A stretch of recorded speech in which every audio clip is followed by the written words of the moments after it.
Okay, so we have a few questions that we need to answer. The first question is stating you are a new nurse in a hospital preparing to assist in the operating room. You observe the surgeon scrubbing for the surgery. Just before he enters, he stops and signs some paperwork. How would you approach the surgeon? Well, I would do this immediately, and I would do it as politely as possible. I would say, "Excuse me, doctor, I seen that you scrubbed in and then stopped and signed the paperwork.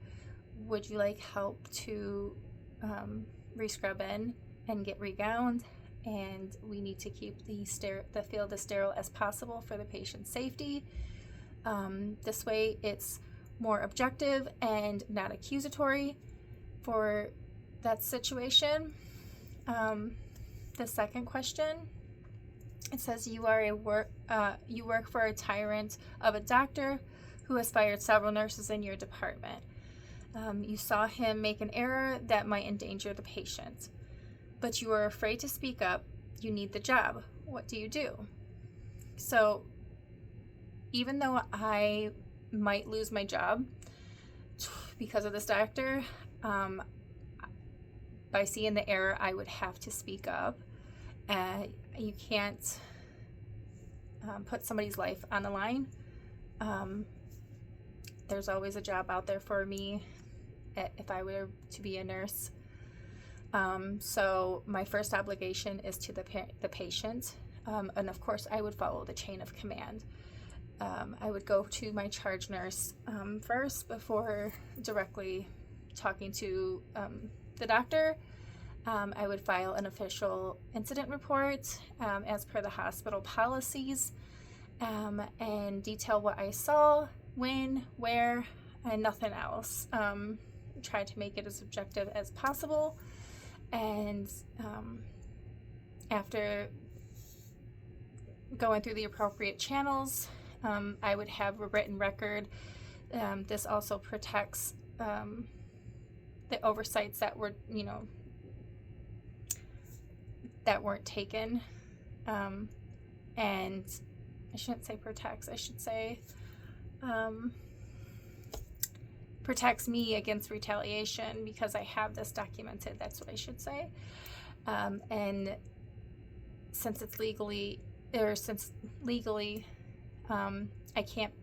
can't be fired for reporting a legitimate safety concern. So that's what I would do for that question. Number 3, it says you are a doctor in a reputable hospital and work with a physician who you regard as incompetent in many areas. Do you speak to the doctor directly or opt to speak to your boss? Where are the advantages and disadvantages of each approach? So if I have a problem with a colleague, if I believe that their incompetency will affect the care that they are providing, I will generally bring this up with my boss or whomever is above me to let them know this is what the issue is, this is why it could be an issue, and try to get it rectified that way. Yes, of course, I could have a direct conversation with the colleague, but I think that might not go as well. And obviously if it's left unsaid, that the patient could be at harm, and that's not what we want to do.